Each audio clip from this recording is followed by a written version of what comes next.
here. Cantona's getting involved with some supporters. On a cold January night in 1995, a footballer changed the way the game of football was remembered forever. Eric Cantona, Manchester United's mercurial number 7, had been sent off at Selhurst Park against Crystal Palace. A fan from the crowd threw abuse. Cantona, in what seemed the most impulsive and inevitable moment, threw himself in the stands in what would later become immortalized as the Kung Fu kick. The world gasped, newspapers erupted, football bosses responded, and yet, to appreciate that moment in full capacity, one has to appreciate the man himself. The journey from the working-class streets of Marseille to becoming the symbol of an English football dynasty. Before the controversy, before the Premier League dominance, before the collar turned up and the chants were heard calling his name, there was a boy with a rough temperament and an unquestionable ability. Born in 1966 in Marseille, Cantona was raised amongst the energy of the city, its rough neighborhoods, passionate citizens, and the never-ending drone of football. From an early age, he showed a combination of creativity and rebelliousness.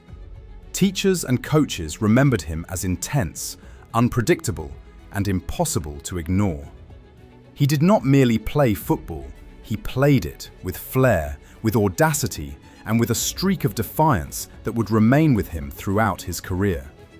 Cantona's formal football education started with the academy of A.J. Auxerre, who had one of the most respected youth systems in France. Under Guy Roux, a manager famous for his discipline and tactical rigor, Cantona learned the basis of the game: positioning, anticipation, and decision. But Cantona also pushed boundaries, usually by butting heads with authority, skipping training, or arguing with coaches. Roux' systematic approach to the game obliged him to direct his raw talent to intelligence and skill, and it was here that Cantona's skill to see the game differently began to develop.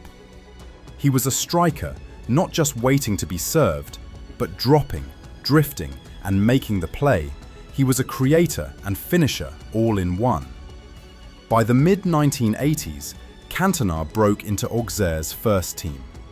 His gift was clear in that he was a powerhouse, possessed great technical technique, and a freaky awareness of space. But so was his volatility.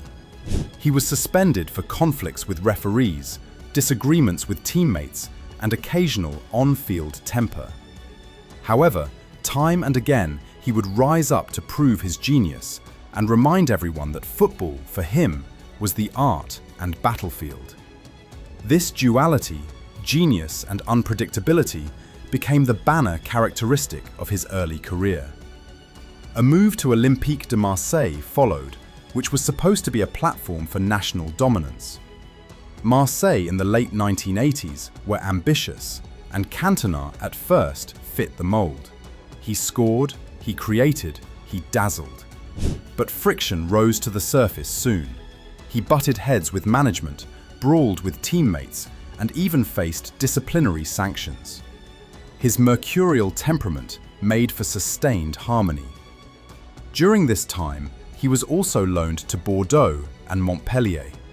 It was Montpellier that he would make a statement, helping the team win the 1990 Coupe de France, delivering must-win performances in crucial matches, and showing the world that when focused, he could elevate a team to trophies.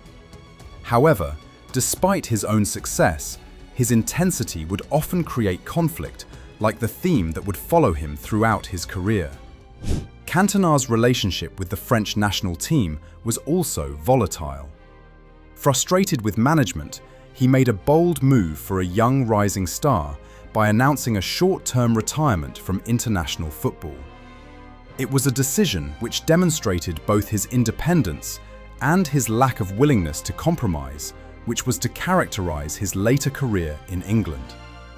By the early 1990s, French football admired his talent, but was unsure if it could consistently be used, which was to become England's opportunity. In 1992, Cantona arrived in England. He trained briefly with Sheffield Wednesday and then signed for Leeds United. English football at the time was intense, physical, and direct, but Cantona brought a new dimension: creativity and composure, and the ability to dictate the pace of the game. Leeds United, who were in hot pursuit of the last First Division championship before the creation of the Premier League, immediately benefited. Cantona's vision, technical skill, and intelligent movement helped Leeds to win the league in 1991-92. Cantona became a champion in his first season in English football. His performances showcased a special mixture of elegance and power that was unusual in the game played in England during that period.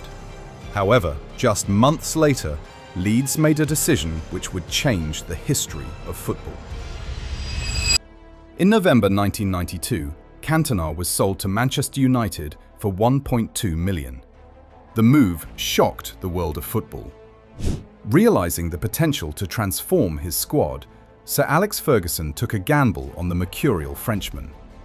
Manchester United, at that time without a league title since 1967, needed not only skills, but influence, presence, and charisma, all of which Cantona had in spades. Cantona's effect was instantaneous. He smoothly fit into a squad which was rebuilding its identity. He demanded the ball, arranged attacks, and provided a cool head in tight games. United went on to win the inaugural season of the Premier League in 1992-93, after a wait of 26 years for the title to come. Cantona's influence was not just in goals and assists.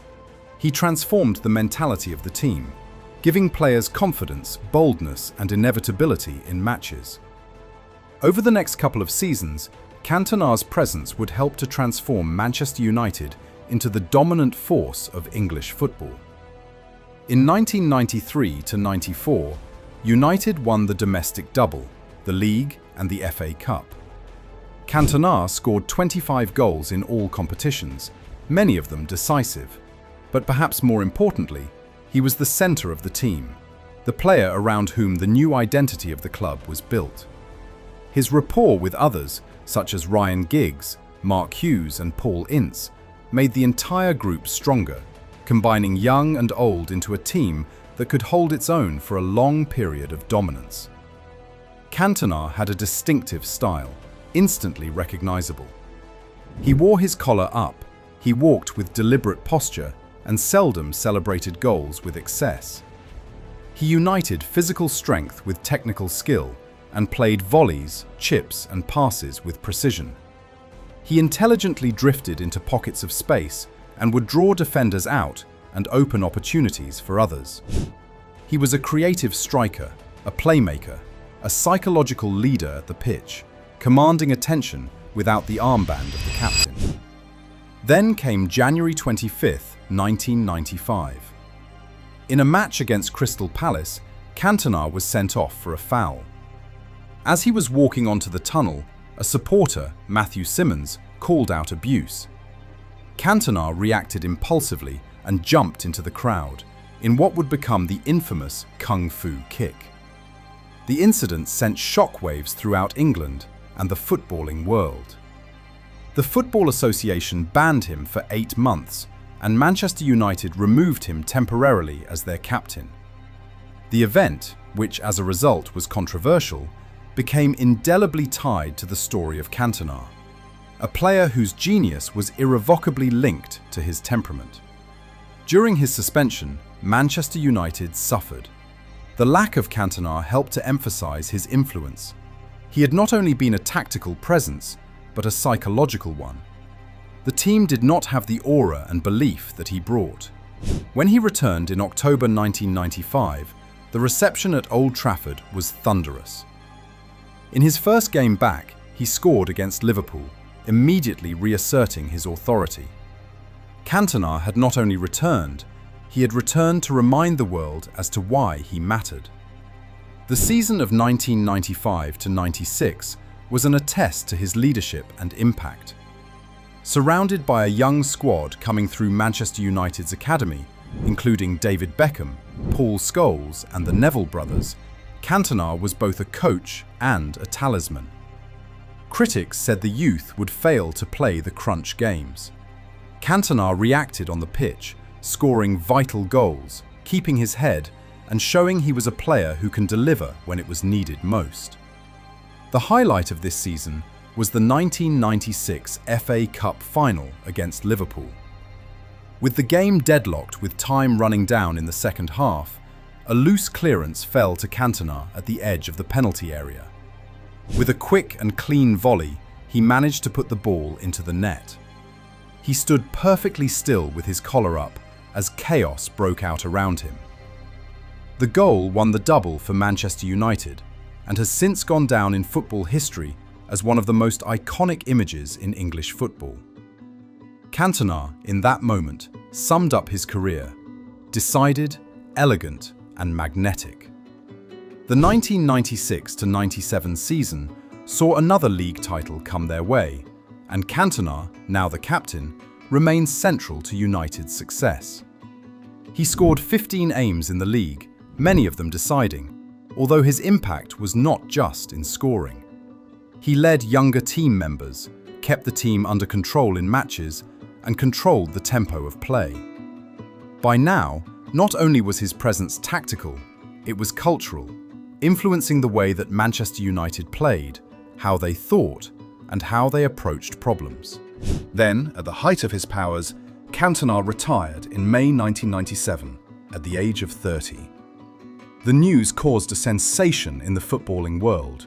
He was still physically able, he was still at the centre of a dominant team, and yet he walked away.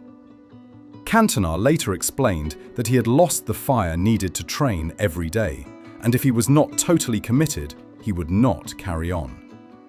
The decision was consistent with the values that defined his career: independence, conviction, and control over his own story. Cantona's off-field persona was equally fascinating. His press conference after suspension led to one of the most famous lines in the history of football. "When the seagulls follow the trawler, it is because they think sardines will be thrown into the sea." Journalists were baffled, and the quote became emblematic of his enigmatic nature: philosophical, playful, and uncontainable. After retiring from acting, Cantona made the transition to acting, playing in films like Elizabeth and in The Looking for Eric, a movie about Cantona's everlasting cult following from fans. He also pursued artistic projects, including painting, photography, and spoken word. Cantona did charitable work, supporting causes such as those at homelessness organizations and using his celebrity to contribute to social causes. Decades later, his influence on Manchester United and English football has been immense. There are still supporters there who chant his name at Old Trafford. The image of him with his collar up, scanning the crowd, is instantly recognizable. His career, although brief, transformed the course of the club, which gave it the spark that ignited a dynasty. In 5 seasons, he won 4 Premier League titles, scored 82 goals in all competition, and he became synonymous with a style of football that blended elegance, authority, and unpredictability. What was unique to Cantona was not just his technical prowess, but his psychological influence. He made the teammates braver, the opponents wary, and the fans captivated. He played football as performance art, deliberate, controlled, and at times intimidating. His legacy is not measured in terms of goals or trophies, but in moments and the aura he brought to every game he touched. From Auxerre to Marseille, from Leeds to Manchester, from controversy to coronation, Cantona's career has been a run of chapters in a novel, all defined by brilliance and intensity. The kung fu kick, the FA Cup volley, the poetic press conference. Every moment adds to a picture of a footballer who went beyond the game. He retired at the age of 30, but the legend he created is still used to shape how football is remembered, celebrated, and imagined. Eric Cantona is still far more than a player. He is a symbol of conviction, artistry, and charisma. His influence helped to define an era of English football, took Manchester United to global dominance, and inspired players and fans for generations to come. 15 years of dominance may have been compressed down to just 5 at United, but they were sufficient to cement a place in footballing immortality.